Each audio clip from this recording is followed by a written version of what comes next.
Well, good evening. Good evening. Thank you, whoever said that. Was that you, Don?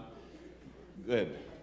Well, welcome to this series on a windy start. After being off for 2 weeks, we're back on, and we have 4 sessions coming up of this series entitled Hope and Mission and Hope in God's Country. And we have the privilege of having Brad Roth here, who I'll introduce in just a little bit. We want to welcome those from Hoffnungsau here and also from Halstead Mennonite and maybe some other places as well. Welcome here. The bathrooms are down the hall here. There's one like a family bathroom. I was going to say family style. I don't know. It's a bathroom. And then downstairs you can go down and there's some bathrooms there as well. You are also invited, we didn't necessarily put that on the publication, you're invited to come to the meal as well. And if you feel like you want to come to the meal, just send an RSVP on our answering machine. Just say, hey, I'm going to be here. This many people are going to be here. That just helps our cooks out. There's a table with books out there, and our library has one. And I know Hoffnungsau is studying this as a book series. This is the book that Brad Roth wrote, God's Country. It's fairly hot off the presses. It has some good reviews in Christianity Today and other publications as well. And it's out there to be purchased. I think I'll be out at the table there. Someone will be at the table if you want to purchase that book. Now, the other thing that Mennonite Mission Network handed out was, from time to time, they publish these little booklets in the series called Missio Dei on topics of mission. And the last one published is entitled Growing the Church in the Rural Neighborhood. It's based on one of the chapters in the book. That pamphlet is also on the table, and that's for free. You can pick that up, and along with a bookmark there, and you can read that as well.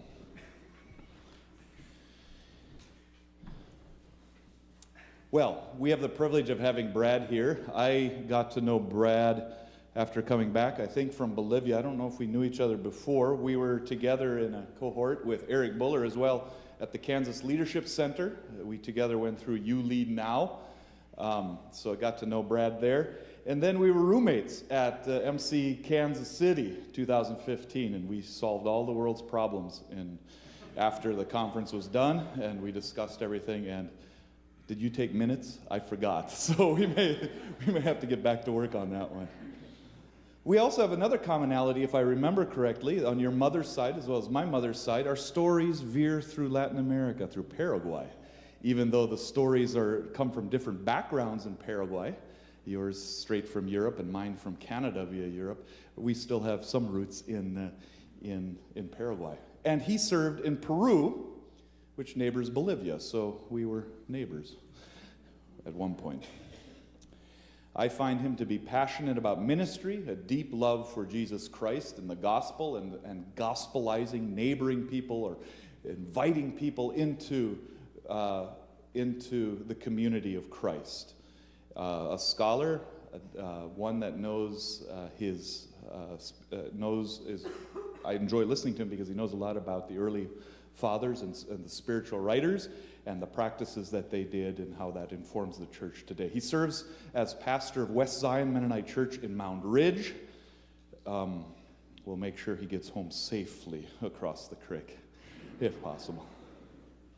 He served churches in the state of Washington and in the country of Peru. He grew up baling hay and tending sheep and shearing Christmas trees on a farm in Illinois. He's a graduate of Augustana College, Harvard Divinity School, and AMBS, and a Baptist Mennonite Biblical Seminary.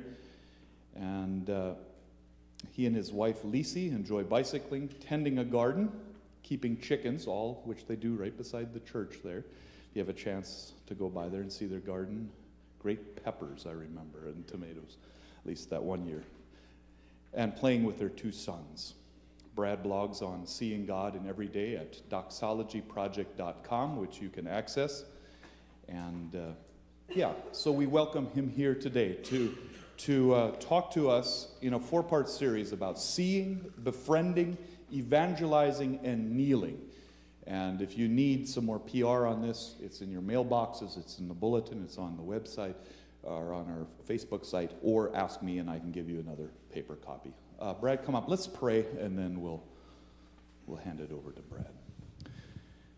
Holy God, we are your community, and we seek to follow your mission.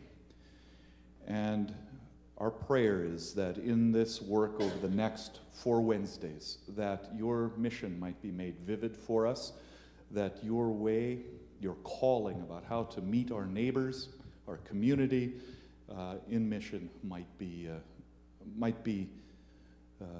made known to us in a deeper way, and that we might increase our passion for it. Open Brad's mouth to speak to us, open our minds and our eyes and our bodies and our souls to fully embrace your calling in our lives through that which Brad will speak to us. And we pray this all in the name of Jesus Christ, who is our Lord and our Savior and our reason for being the church. Amen. Brad.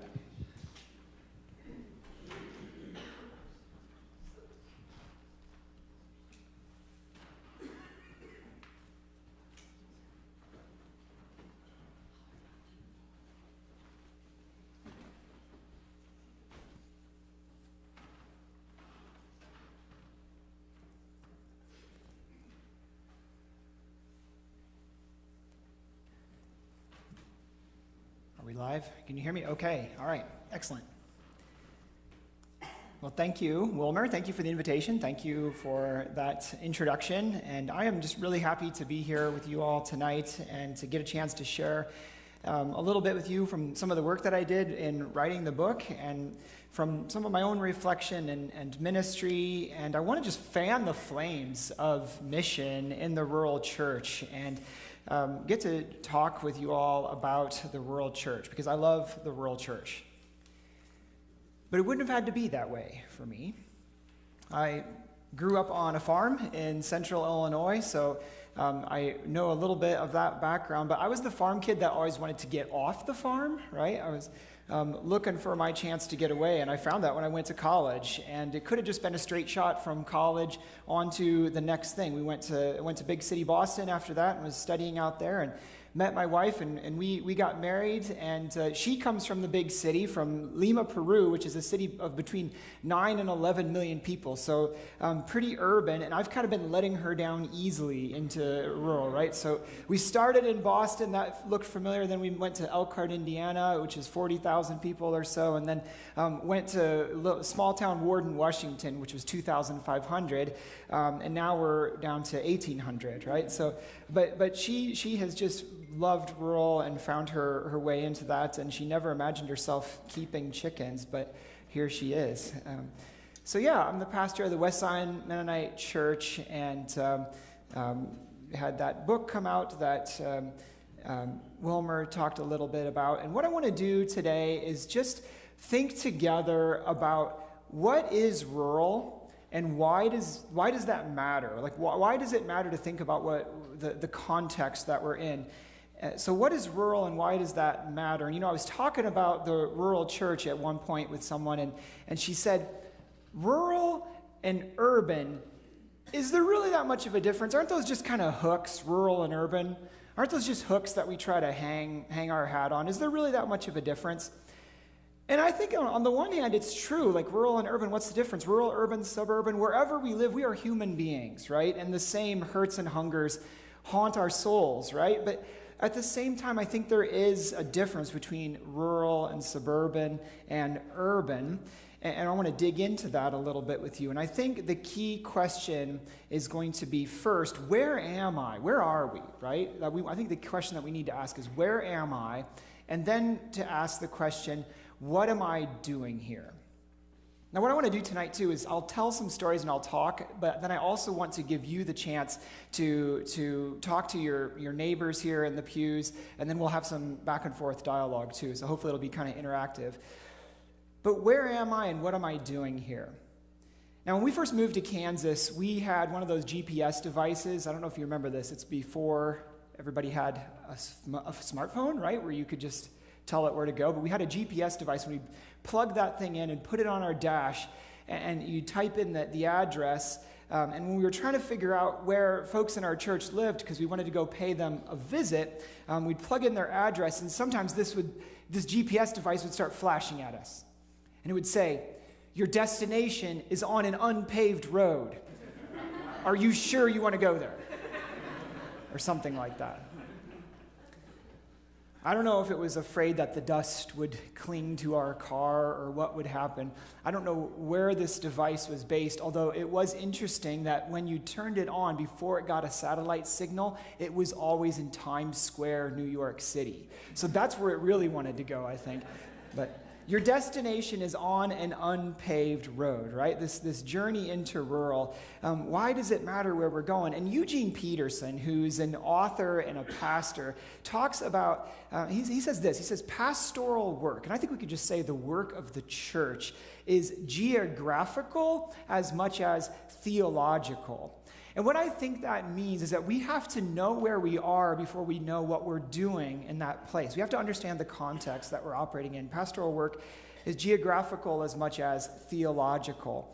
And for me, part of what that means is learning to cultivate the church in the place that we find ourselves, right? And that might look different, and I think it does look different in a rural setting than it would in, say, a suburb that's experiencing a lot of growth, or in an urban setting. So this first question, where am I? And the first question, where am I? So this is, what is rural, right? What are we talking about when we talk about rural? And Andy Addis, who's the pastor over at the Crosspoint Church in Hutch, have any of you seen the Crosspoint Church? It's a big church, right? Yeah. So he's said some interesting things. He's reflected a little bit about their work that they're doing there, and he's reflected on what it means to be a rural congregation in Christianity Today. And he tells his story this way on the internet. He says that he moved from Los Angeles back to rural Kansas. And so he moved from Los Angeles, definitely a big city, to Hutch, right? 40,000 or so people. And he kind of calls that rural. Is that rural? Is Hutch rural? Rural often has kind of a double ring to it, right? Like, on the one hand, in our culture, sometimes people look down on rural, right? Like somebody the other day said, when I was a kid, I grew up in the country. Somebody told me this. He said, my classmates would, if they wanted to put me down, they'd say, "You're a dumb farmer." And he's like, now I realize how terrible that was, right? And so sometimes people look down on rural, like, oh, they're just hicks out there. They don't know anything. Or maybe sometimes people exalt rural, that, they're the salt of the earth, right? I mean, I remember sometimes when I was a kid growing up that, people would think I had this amazing work ethic and that I knew how to do all these farm things because I had grown up on the farm, but I couldn't even back up a trailer, right? So, sometimes there's that double ring to rural, right? Either kind of despising rural or exalting rural. But what is it? What are we talking about when we think about rural? And so I want to dig into that question. I want to invite you to dig into that a little bit and talk to your neighbors, just like huddle with 2 or 3 people in the pews, and think about rural communities that you know. Think about Buhler. What makes them rural? So what is rural? Just talk about that for a few minutes with people around you, and then we'll come back together.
more minute.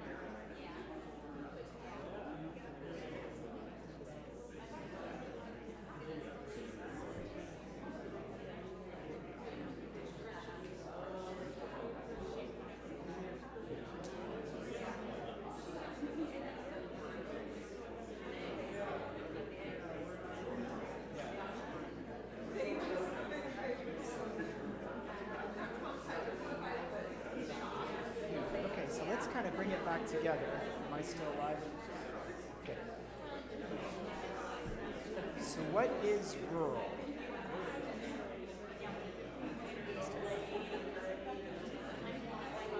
So what is, okay, thank you. So let's bring it back together again. What is rural? What do we think about when we think about rural?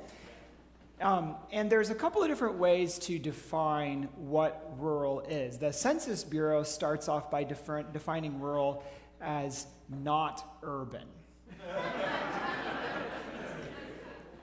Which is a good place to start, right? It's not urban, but then in what ways is rural not urban, and why does that matter? So I heard the story recently of a family. They were having a family get-together, and the daughter-in-law who had married into the family was there in Moundridge, Kansas, and they came with their kids, and they lived out on the West Coast somewhere in a big city, and all these grandkids were around in the living room, running around everywhere, and they didn't have enough booster seats for all the grandkids. And the daughter-in-law, who was kind of new to small-town Kansas, she said, well, that's no problem that we don't have enough booster seats. Just go get a phone book, and we'll just put one of the kids on a phone book. So Grandpa went into to get the phone book, and he brought out the Moundridge phone book.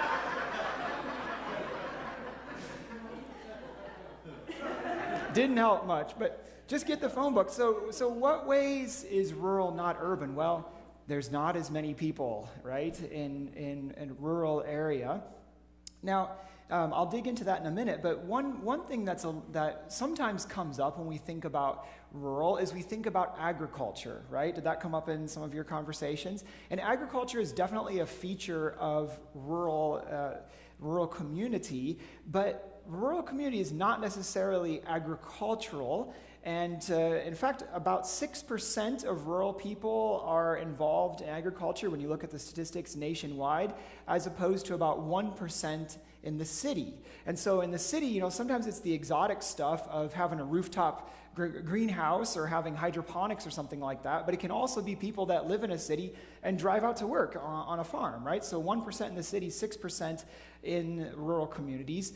Rural communities are also not necessarily agrarian, and agrarian is a word that, it's a good word, but it's a word that's used to describe a particular philosophy of care for the earth and care for life of the earth, and especially how the life of the earth and the soil nurtures human community. And that is a good thing, but it's not necessarily a philosophy that informs all rural people, right? So in our rural church potlucks, we use styrofoam, and we do things that many times agrarians, I think, would flinch at, right? So it's not necessarily something that informs rural people. But and even agriculture, 6%, I don't know if that sounds about right in a community like Buhler. Seems about right when I look at my congregation in Moundridge. But if you kind of look around, there's probably a lot of folks in a place like Buhler that do not work in agriculture, right? That work in a factory or work in services or drive down to Hutch or Wichita or whatever else. And so just because they live in a small town that is surrounded by fields doesn't mean that they know what's going on in those fields. How many of them or how many of you would know how to pull a calf, right? Or drive a combine, or my favorite, back up the trailer. Not everybody can do those things just because they come from a rural environment. So not necessarily agriculture. Demographics in rural places, there are some differences there too. Statistically, the median age in rural communities is 51, and the median age in urban communities is 37. And I think that makes a big difference, 51 versus 37. It seems also true in Moundridge, especially because we have excellent retirement facilities in Pine Village, and you do too here, right, in Buhler.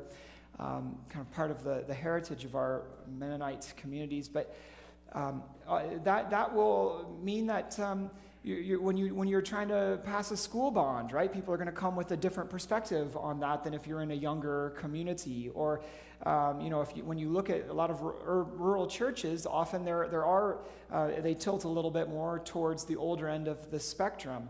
So you see some differences there. Rural can also be surprisingly diverse. We think about rural, and maybe what comes to mind for us is small town Kansas, but there are different ways of being rural, different ruralities. So if you think about Appalachia, or you think about like small town Alaska compared to small town Kansas, it's going to look pretty different. And there can be a lot of ethnic diversity. Of course, if you head out to western Kansas, you start to see some of that, even though some of the communities that are most diverse are a little bit bigger than rural. But think about a Liberal or a Garden City in Kansas and some of the communities around there. There can be a lot of economic diversity, so some communities are thriving, some are having some trouble, and I think there's different cultures in each of these places. And I'm focusing on what it means to be rural, specifically in the U.S., and I think that kind of would bring in Canada too, but obviously if we talk about being rural in Latin America, or rural in India, or rural in China, or something like that, it would look very different than what it looks like to be rural here. My mother-in-law from Peru, my folks live out in the country in Illinois, and I remember my mother-in-law came there, and she's from the big city, right? And she's like, aren't they scared to be out here in the country? And I was like, they probably wonder if you're not scared to live in the big city, right? But, so there's a different vision of rural if you're in another country. But so back to the U.S. Census. If we talk about what it means to be rural and we look at the U.S. Census says it's not urban, but specifically rural is 2,500 people or less with a density of 1,000 people per square mile or less. That's rural. Then, you start to bump that up. If you go between there's quite a big jump. 2,500 to 50,000 gets called an urban cluster. Over 50,000 is an urbanized area. And you could also talk about micropolitan versus metropolitan communities. So a micropolitan community being 10,000 to 50,000, or a metropolitan 50,000 plus. You've got a population, and you've got a population threshold, and you've got a density threshold. And we're thinking about rural. Another way that it's defined, so 2,500 or less, and then this density. Another way this is defined is by the USDA, which uses a continuum, right? So not just cutoff, but a continuum. And for the USDA, it's a 1 to 9. And so if you're a 1, you're 1 million people or more. So that's, getting into a larger metropolitan area. If you're a 9, you're a completely rural area, so less than the 2,500 people. So that gives you a little bit more gradation there to think about what it means to be rural or urban. So those are two ways to think about rural.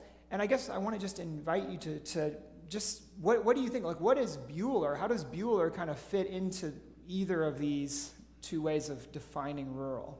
What's Buhler? You can just say it. Like, this is an actual question that I'm asking you. Rural? Are we mostly feeling that Buhler is rural? Yeah. Okay. Would anybody want to be the outlier and challenge that? No. Okay. So Buhler as rural. Let's look at this a little bit. So Reno County, from what I found online, is about 64,000, a little bit more folks. And Reno County is code 4 on the USD code. So Reno County also happens to be about the 7th most populous county in Kansas. Does that seem about right? Of course, Reno County would bring in Hutch, right? McPherson County, where I live in Mound Ridge, is 29,000, and that's a code 7, so several numbers down. I grew up on a farm, but I grew up in Tazewell County, Illinois, and that's a code 2 with 135,000. So just even though I thought it was rural, it was in fact a lot denser. Buhler, about 1,300 people. Does that seem about right? Okay, about 1,300 people. But according to the internet, it has a density of about 1,800 people per square mile. So under the threshold for sheer population, but a little over the rural threshold when you think about the density of Buhler. And I don't know if that's because of just maybe there are a lot of farmsteads, or if it's because of population kind of going down towards Hutch, or what that is. But I think there's one thing to keep in mind here is that, however we define rural, even within that idea of 2,500 or below, there's quite a range of being rural. So Mound Ridge, about 1,800, we're kind of similar in size to Buhler. Gossel, Kansas, around 500. So that's, kind of a whole other feel. Or I was up in Formosa, Kansas, in Jewell County, Kansas this summer, population 70, right? So, that's and they're pretty isolated, right? Jewell County is pretty spread out. And so that's even another way of being rural. And it's kind of, really, it's a whole order of magnitude difference. When I thought about that, Formosa to Mound Ridge is kind of like Mound Ridge to Hutch, right? It's about the same jump. And so I think what we want to do is throw in a third way of thinking about rural, not just numbers, but a way that kind of gets at that rural feel, right? Like there's a way that we feel rural, and it's what sociologists call the social constructivist approach. I don't know if you like that, but social constructivist, right? This idea that rural is more of a culture. It's more of a worldview that is defined by relationship to the city, nearness of neighbors, agriculture, sometimes a sense of marginality and loss. Often rural is characterized by being known and knowable, right? Like, I know the people that live around here, and they know me. And I think that is true. 2,500, it seems to me that there is kind of just a natural human threshold somewhere around that number of like how many people you can at least have an inkling of who they are. And especially when you're talking about a rural community of 70 or 500, like you're going to have a pretty good idea who a lot of those people are, even if you don't know them deeply. But this idea that rural is kind of a culture, right? And this pops up, that we know people know us, and this pops up often when there's change. And I hear sometimes from old timers in our church, and they'll say, I don't know who half the kids on the basketball team are, right? I don't know those last names, and they're last names that are different from the last names on the street signs in Mound Ridge, right? And I don't think they mean it in a bad way. I think sometimes when they say that, it's sort of like, we've grown. There's new people, right? But I don't know who those people are, and my community is defined as being known. Now, back in the 1800s, a German sociologist, Ferdinand Tönnies, he came up with two different categories to talk about how different communities are organized. And he was German, right? So he had these two different words. The first one was Gemeinschaft. Can we say that together? Gemeinschaft. Okay. And so he came up with these two words, Gemeinschaft, which is a society that is structured and regulated by trust relationships and social boundaries, right? And then Gesellschaft is his second word. Can we say that one? Gesellschaft. Okay, so Gesellschaft is a community that is structured and regulated by institutions, contracts, and prescribed roles. Now, this can easily kind of play to stereotypes, right, and be an extreme oversimplification. But if you think about Gemeinschaft, this community that's regulated by trust, relationships, and social boundaries, versus Gesellschaft, which is more about institutions and contracts and prescribed roles, which one of these strikes you as the vision of rural? Which one is rural? Gemeinschaft, right? And Gesellschaft's the city. Now, again, it's not like we don't have contracts in rural places, right? It's not like there aren't laws in rural places, and it's not like people don't know each other in the cities. Sure, on city blocks, people can be quite close, right, and take care of each other's kids, and when they go to the neighborhood school, they know the parents and they know the kids. So it's not that they're are exclusive, but it does kind of give us a handle to think a little bit about what it means to be a rural community, to be this Gemeinschaft, right, where the trust, the relationships, the social boundaries are going to be so important. We know each other and people know us.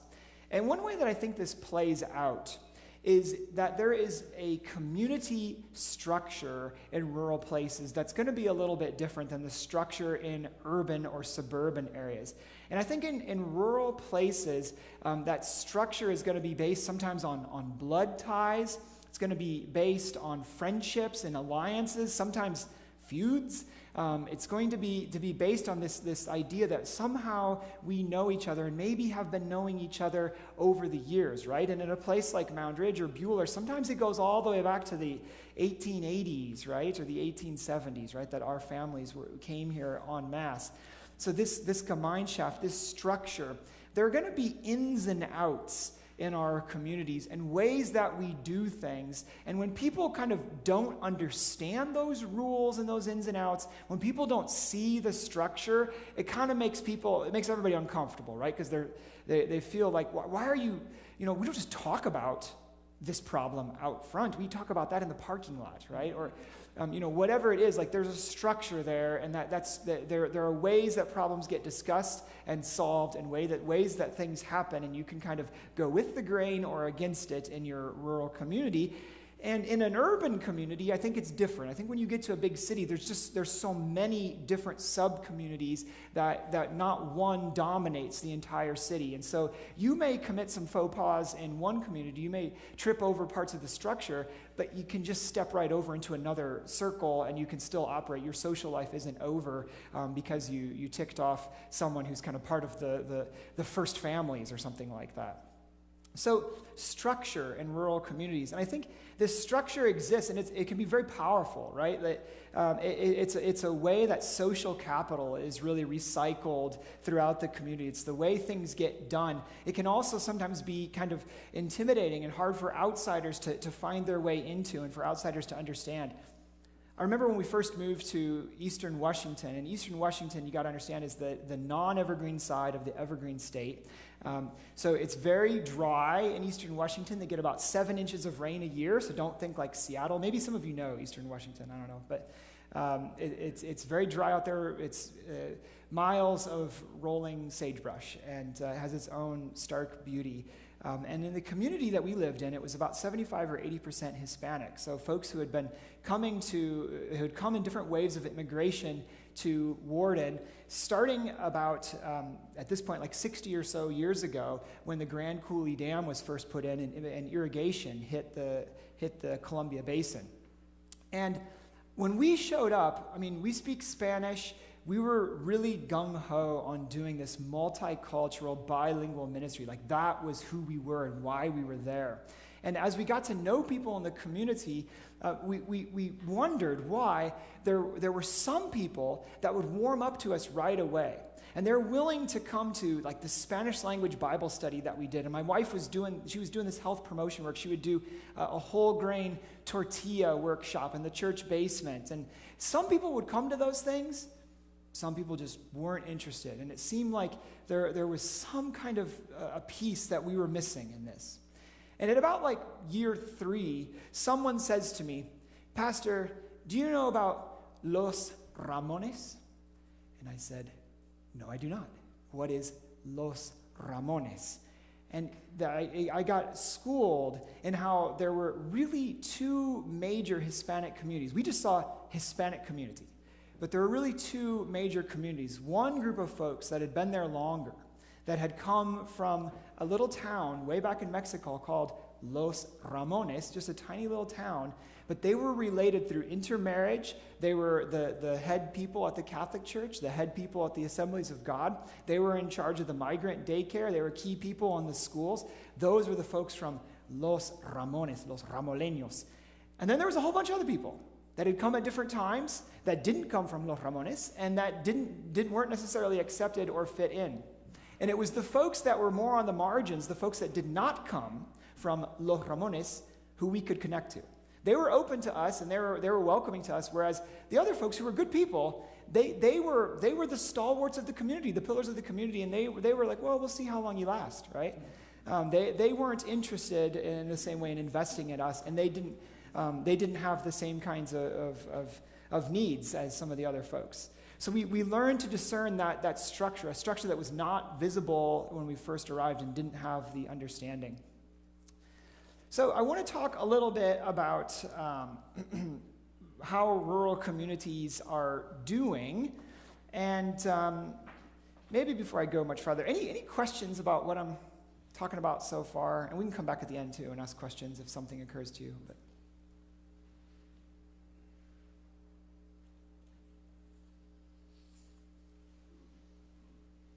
and we're laying the groundwork, okay? So what I'm talking about now will matter at the end, right? So what is rural and why does it matter? Okay, so let's talk a little bit about how rural communities are doing. And I've sort of tipped my hand on that a little bit, but talk to your in your huddles, talk to your neighbor here. How are rural communities doing? Just look, when you look across the United States, what's the state of rural at the moment? So talk about that for a couple of minutes.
Maybe about 30 more seconds or so.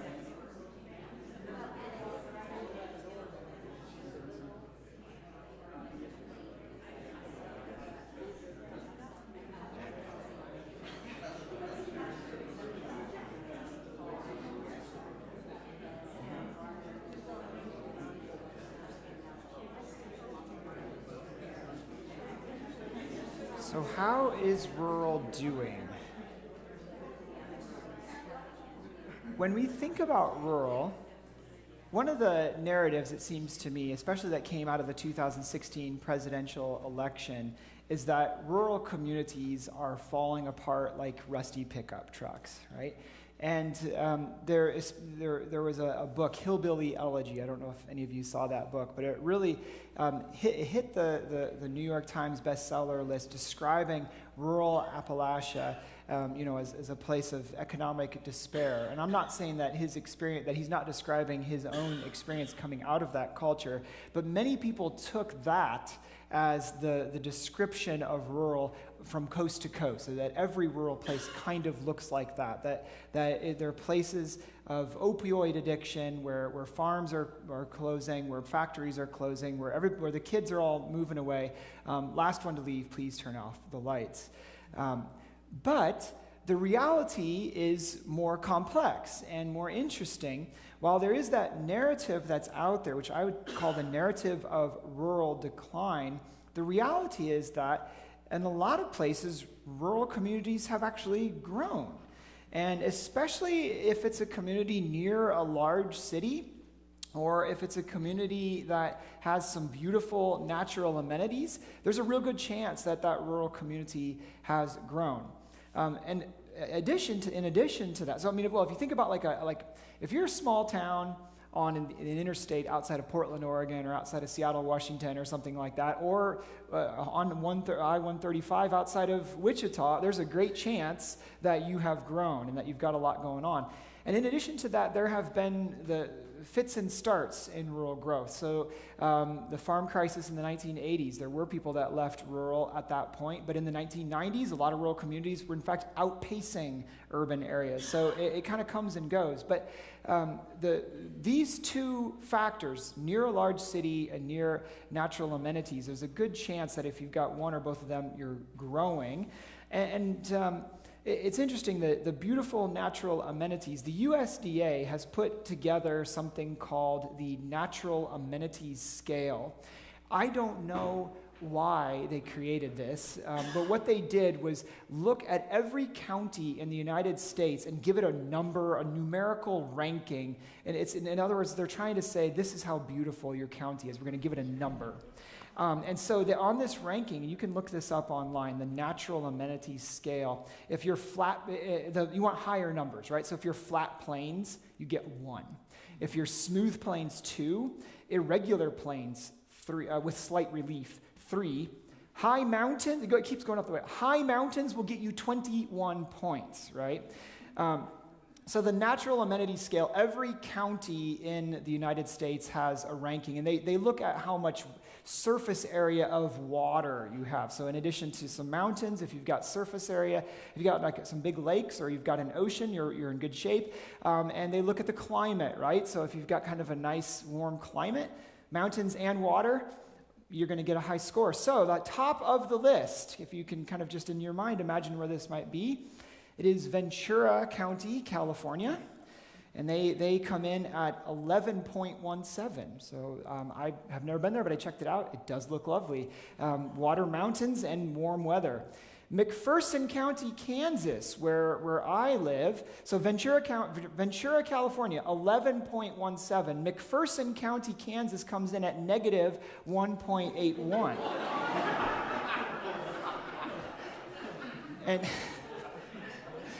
And there it is right there, color-coded. You want to be dark green on that scale. And so a lot of places that I love are orange and yellow, right down the middle. And Reno County, don't know where you all think you come in. You're a little bit better off than McPherson, but you're at negative 0.42 in Reno County. But when I said this to somebody the other day, they said, they must not count clouds. And I thought, that's exactly right. Clouds and sunsets, right? And sure, Ventura County, they've got mountains, they've got ocean, but do they have miles of wheat fields? Have you ever seen a wheat field in June? Or do they have the second largest grain elevator in the entire world? Which is in Hutch, right? So, there's this kind of strange force, right, to value certain landscapes and to value certain places that comes into play when you think about rural communities. One of the things that I think and I'll touch on this a little bit later, but one of the things I think we have to do in rural communities is kind of defy that narrative and say, wait a minute, there is beauty here, right? And become people who notice the beauty that's there, right? To say that's not right to just write off that whole center of the country. But be that as it may, many rural communities have grown, and many rural communities in Mennonite heartlands have grown at surprising levels. So when I did the math, Buhler grew 173% between 1910 and 2010. Although it looks like in recent years, maybe the population dropped off just a little bit. I don't know. But while many churches and many leaders have operated out of this narrative of rural decline, and you can just kind of complete this sentence for me, right? This narrative of rural decline, complete the sentence. The kids went to college and never came back, right?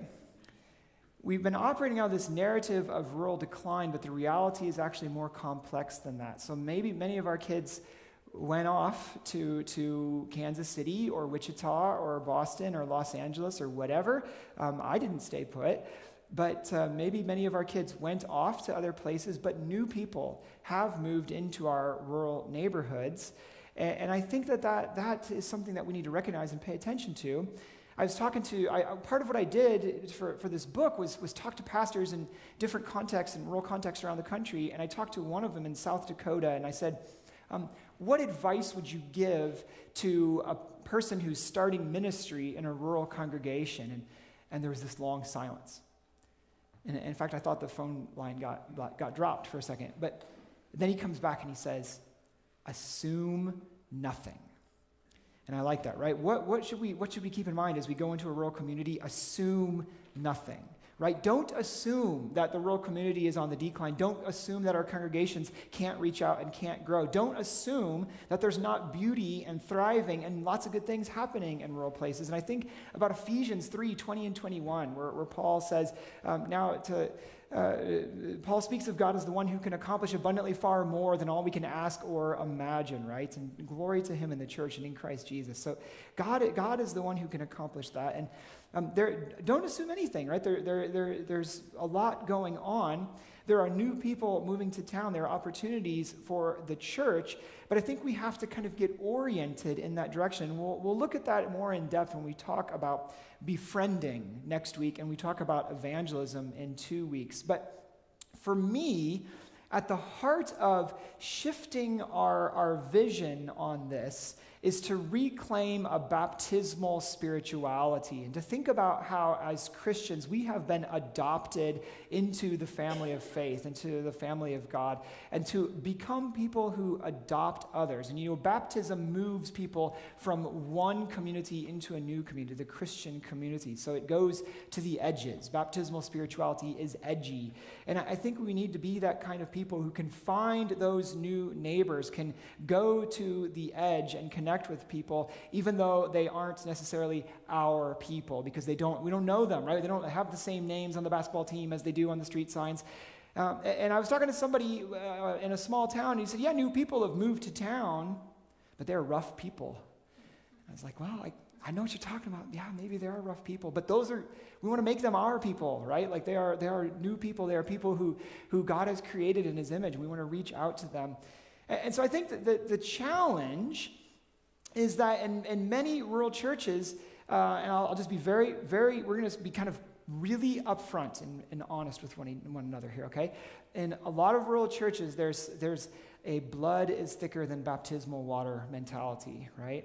And often the mentality can be, and this is in rural communities too, right? That blood is thicker than water in rural communities, but this mentality that you kind of have to be born into the church if you're really going to fit. I was talking to somebody a couple of days ago who's talking about, he said how he moved to a small town, had a job there in that small town, and there was a community discussion where they were debating, school renovation or something like that, something that involved dollars and cents. People were getting up to speak at the microphone during the comment time, and he stood up to speak too. He'd been living there for about 3 years, and he got up to speak, and the older gentleman next to him said, "Sit down, you're not from here." And amazingly, the people next to him, rather than defending him, said, well, we've been here 17 years and we're still not from here either, right? So sometimes there's that, right? Sometimes there's that. But I believe we can overcome that mentality that sometimes is out there. I believe that doesn't define us or have to define us, and that rural churches can grow by adoption, right? And we can shift from an inward mentality to an outward mentality. Maybe we need to be commissioning evangelists, right, who are just going out there and adopting people in the community and leading them in. But that's just a little plug. We're going to dive into this in a couple more weeks. But I think in a lot of ways we're at a critical juncture in the rural church. And I think a lot of these questions are coming to the fore in a way that's fresh and important right now. You know, at the beginning of the 20th century, a lot of mainline Protestant denominations in the United States really awoke to the challenge of rural communities and congregations. And there were a lot of denominations that founded town and country or rural life departments. There were some denominations that joined forces with agricultural and state universities and were working to encourage the health of rural communities and churches. So, for instance, at Cornell University in New York, at one point there was a program that trained missionaries in Bible and ministry, but also agriculture. And so they're going overseas, but doing this kind of work, right? Seeing like rural ministry as being of one, having to have this whole community outlook. There were denominational offices that were concerned with the decline of rural congregations as population centers dramatically began to shift towards the cities, and started to implement programs to address some of the economic and social challenges to family farms in particular, and some of the ecological concerns of care for the soil. Now, in the Mennonite church, this played out kind of in a unique way because, of course, World War I and World War II put a lot of rural Mennonite communities on the defensive, right? And there was this sense that Mennonite communities were kind of besieged by the U.S. government's need for men, muscles, and machines. And in fact, Guy F. Hirschberger, the famous Mennonite leader, said that the Mennonite way of life can best be maintained in a rural environment, right? So there's this vision of like, we just got to back away from industrialized society, which they perceived as an urban society. Some people saw the farm as the foundation of their religious life. A lot of that has changed, right, in the Mennonite church and beyond, and in fact, much of it's been folded into the larger ecological and conservationist movements and a renewed agrarian movement that's focused on small-scale farming, inspired by folks like Wendell Berry. And so that's still out there, but it's kind of taken on a new form. And in my own work, thinking about where we're at in the rural church at this moment, what I've discovered is that not all rural churches or communities are on the decline. There are many vibrant congregations that I've been able to talk to, places where the church is growing both in numbers and in depth of love for God and love for their community, and most importantly, growing in Christ-likeness.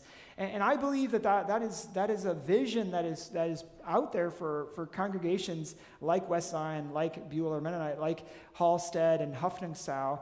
I think I want to fire our imaginations for that view of growth in our church, growth in all those different ways. And so this is to set up, I'm weaving back and forth a little bit, but to kind of set up this idea of where are we, right? That was the first question. So hopefully we've maybe getting an inkling about that. But the second question is really, what am I doing here, right? Where are we and what am I doing here? And I heard a professor from Yale the other day, and he said this, a church, his name's Willie Jennings, he said, a church that doesn't attend to geography, whatever's going on inside it is vapid and superficial. Now, I think knowing where we are and then what we're doing there is going to mean more than just throwing a few agricultural metaphors into our sermon, especially since we know that rural and agriculture are not necessarily the same. But I think knowing where we are and what we're doing here will mean having a deep understanding of who people are, what their lives are like, so that we can connect the gospel to them in a meaningful way. And for me, the image is discipleship in place, thinking about what it means to do discipleship in this particular place. What's the shape of that? And of course, it will always look like Jesus. But how is Jesus incarnate in this particular neighborhood? How does the Jesus community manifest itself here? And so the question really is, what am I doing here? Why does the context of the rural church matter? So I have some ideas about this. Again, I'm kind of tipping my hand, but I have some ideas about this. Why does the context of the rural church matter?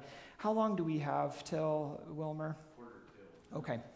I was going to ask you to talk about this, but instead I'll just tell you what I think. So I think that we need to have some understanding of the promise and the challenges that are faced by people and places where we are ministering and serving. And when I talk about ministry, I don't just mean like the pastors and the deacons. I mean the church. We own this thing called ministry, right? It is reaching out in the name of Jesus. If we're going to know we got to know who we're talking to and where they're at. We got to know that rural is not just or not all farmers, that it's a kind of a culture, and that there are specific ways of thinking about the world that will come with specific rural cultures. And so we want to be able to engage people and respect the values that they bring to the table. I talked to a church planter in Ephraim, Utah. And Utah, you may know, is, who lives in Utah, right? Mormons live in Utah, right? So the Mormons kind of have they're a very distinct subculture, right? Kind of like some, I don't know how we think about Mormons, but they're this, fourth Abrahamic faith or something like that. And this church planter went into Ephraim, Utah, and he wanted to, he came in and he said he wants to share the Christian gospel in Mormon country. It's a small town. And what he did is just go in there, and he had the wisdom to understand that if he would kind of just hit people up and say, the Book of Mormon is false and your religion is bad, that people would not respond well to that. And that they would not only would they be offended, but they wouldn't be able to even engage with him, because where would they start? Their whole lives are ordered around this structure of family and faith and kind of that whole package.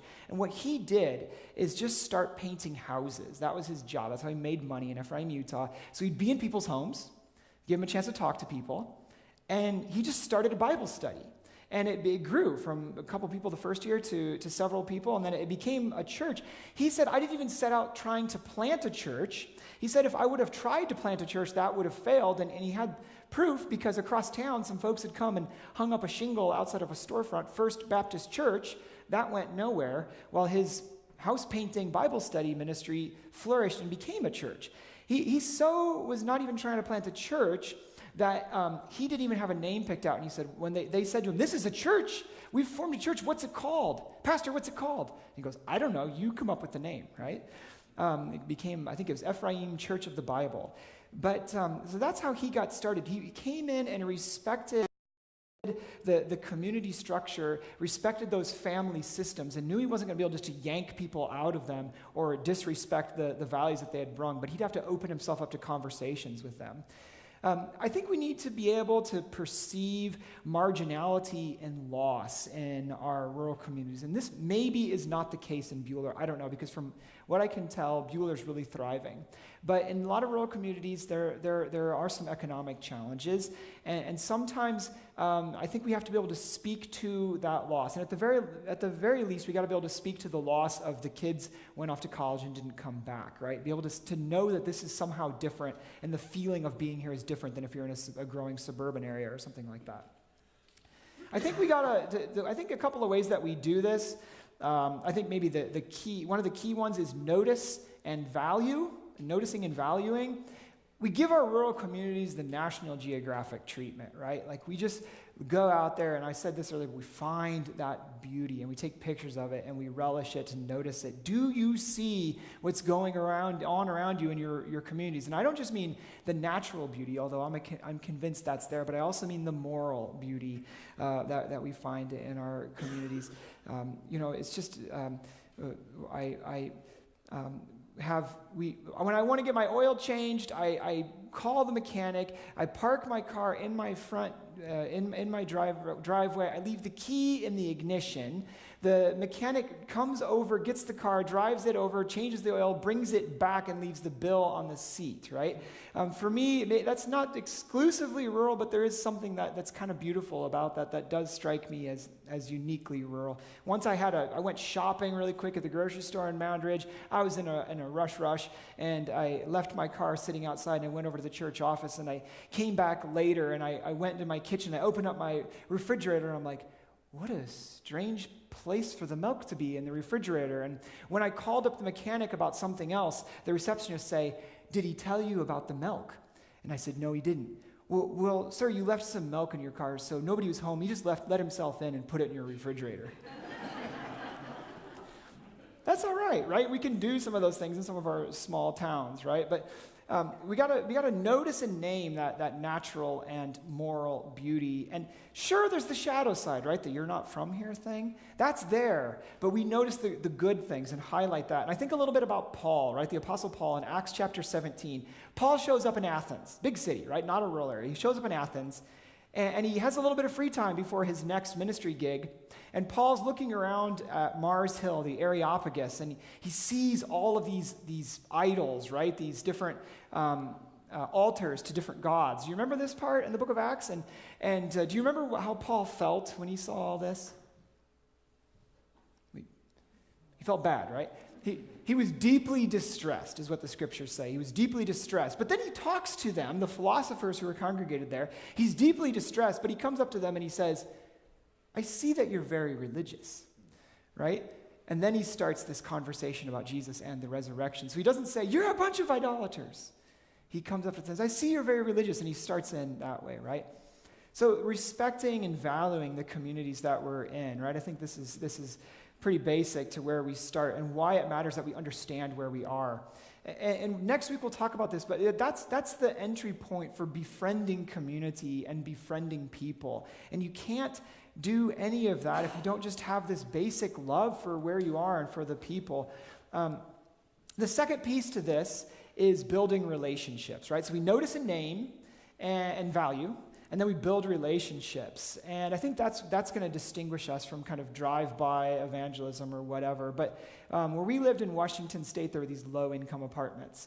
And we just targeted this places like, that's where we're going to go, and we're going to connect with people. And it really worked, right? We were there, and we'd go and chat up people that were sitting out there. There was like a courtyard, and these kids would be running around. And one time I took my bicycle with we had 2 little sons, and I took my bicycle with a bike trailer, and it was like giving kids rides up and down the block, and we're talking to people. And at one point, the manager of the apartments comes out, and he sits down on a summer night, and he looks at me, he goes, okay, what's your shtick? What's your shtick, right? And I was like, no shtick, right? We're just neighbors. We're just living here. We talked about faith a little bit, right? So we don't want to be the people with the shtick. We want to be the people who are building relationships and becoming part of the rural neighborhood. Now, all of this comes back to one word, and that is love.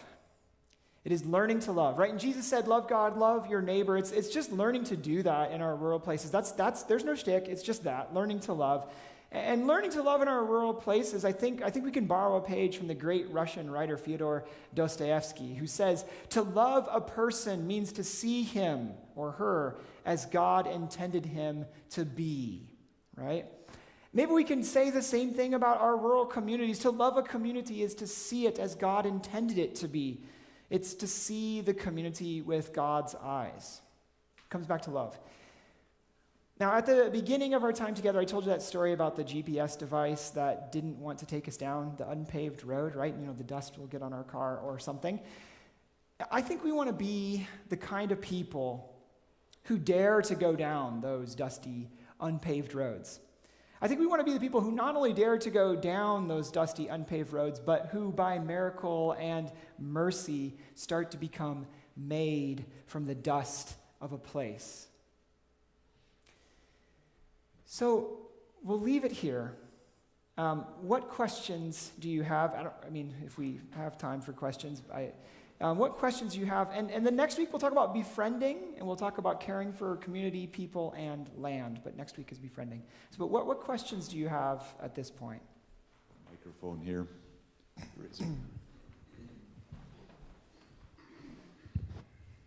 I don't really have a question, but we hosted exchange students from Germany for 4 years. And I think we're living in a rural community. We don't appreciate what we have. Till it's taken away. Yeah.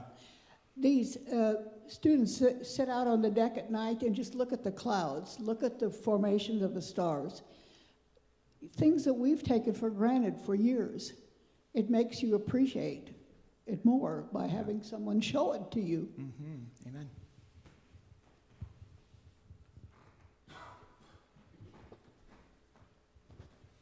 Could you please repeat that quote from that Dostoevsky at the end there? No, it's about in the middle. Oh, tell me. How did it go, kind of? You went, oh.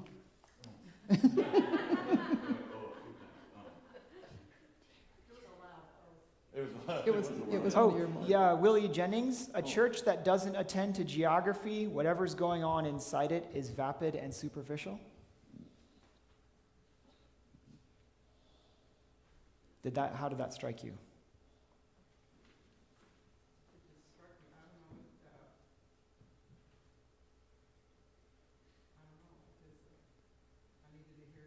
Yeah. Maybe sit with that one, digest that one a little bit.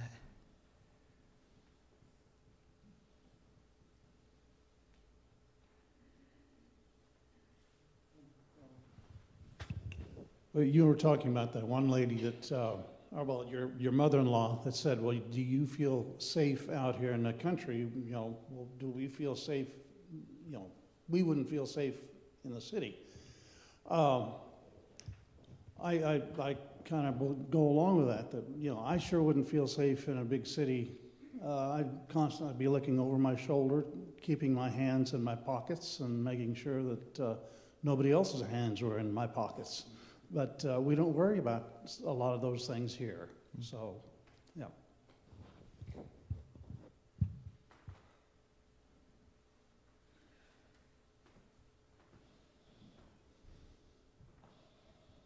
When we moved back from Bolivia, Teresa, was actually your mom, said the first time we met, she said, "Now tell me again, why did you move back here?" And there's probably a lot behind that because she's a person that liked to see places and those sort of things. But I remember telling her, trying to tell her what drew me back here, because we were drawn back here. I think you make the difference between different rural areas. I come from a rural area in Mountain Lake. I remember the moment I drove out of Turkey Creek, came up by Corolla Ratzlaff's house, up onto the prairie, and Tom Buhler, that's Eric Buhler's brother, and I were terribly homesick. We were at Bethel College and Heston College, and we realized, oh, now we're at home. Geography, corn and soybeans, and they were cutting, I think Bob and the Ratzlaffs were cutting corn out there, and man, that felt like home. Now, when you talk to my parents, we might complain about things feeling like they're dying or there's not a lot of things happening here. My parents look at this area in Kansas and cannot believe how much is going on in our churches, how much is going on in our communities. Why are you not going to those concerts? Did you see what was going on in Hutch last weekend? Why didn't you go? I don't know, it's just too much stuff to do. I don't know. And they sit there thinking, what, you guys are in the Fertile Crescent here. And they have less people, I think, population-wise than we do in rural Minnesota, but it's a different rural. And that's something that drew me here when I try to describe that as a beauty of why I want to be in this area. I mean, Eric Buhler and I come from the same area in Minnesota, and we went to college and we didn't come back, but we came to communities. My brother who lives here too, we came to communities like we knew, but feel like there's maybe a little bit more life to them.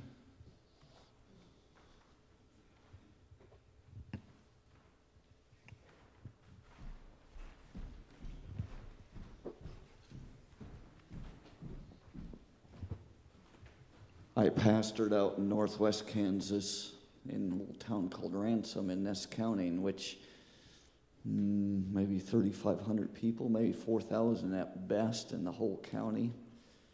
The town of Ransom was no more than 300. When I was there, we ended up consolidating with Bazine. And when I started there as a pastor, there was 4 school districts. One was barely holding on. It was because of oil money, Utica. They soon closed.